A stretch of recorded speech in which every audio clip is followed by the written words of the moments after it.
Hey, what's up, fellas? I'm Malicious Female Fan Steve Malicious here, talking about the OnwardMobility BlackBerry 5G device. Unless you're living under a rock or something like that, and you're a BlackBerry fan, then you've seen Tech Odyssey's video talking about the new information, all unofficial, all non-disclosure stuff, just kind of giving us an idea that yes, OnwardMobility is still in business.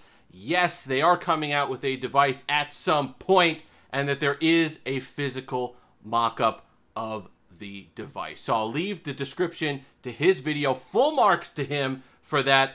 Talking with them, working with them, all the rest of it. Totally awesome that we have somebody from our community that has the ear of the people coming out with the next BlackBerry. But in that video itself, I think there are some points, and I am 99% sure that the BlackBerry design that we're going to be getting in 2021, hopefully towards the end of the year, is a Key3. So let's talk about those things. The number one is speculative.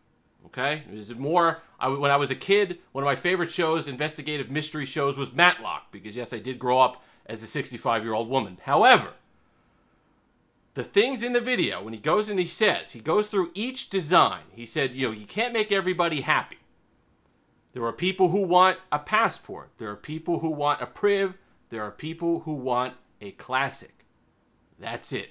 No mention of the key. Now, might be subconscious, but a lot of times in life, it's what you don't say, and that might be the first clue that it is a key type design. But that's the first one, right? That's the most speculative of them all. That's just intuition. That's me reading into what he said in his video. Number two, when you talk about flagships and top-of-the-line flagship specs, what are we talking about? Snapdragon 888 or 888 Plus at minimum. 8 to 12 gigs of RAM. 5,000, 4,500 to 5,000, perhaps more milliamp hour battery. Top-of-the-line screen, the camera array that needs to be a flagship-level camera.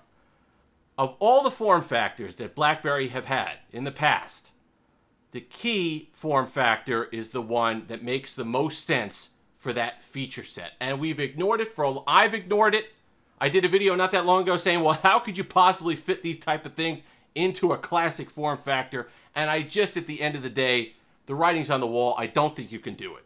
I think for a company that's coming out with a new design, newer to designing these devices, they're going to go with the safest way to fit all of those specs into a design, and to me, that's going to be the Key3.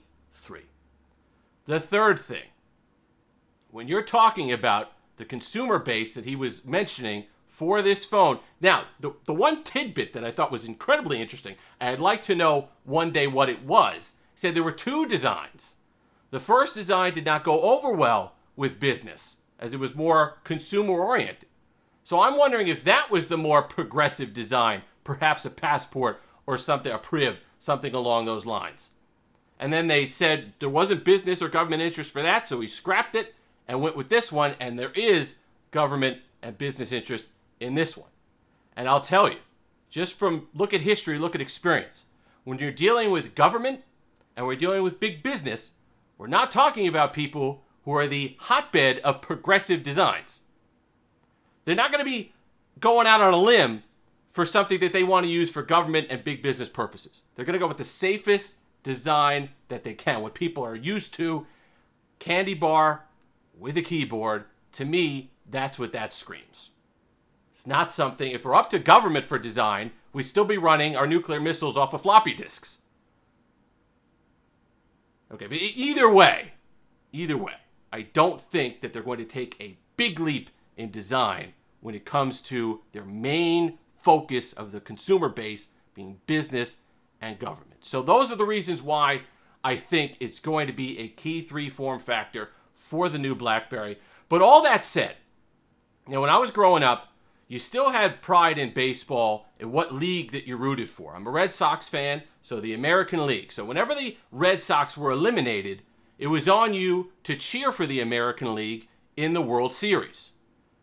Your team may have been eliminated in the League Division Series or the League Championship Series, but when it came to the World Series, you toed the line and you rooted for the American League team. And I think that's what we have to do. Your team may have been you wanted a new Classic.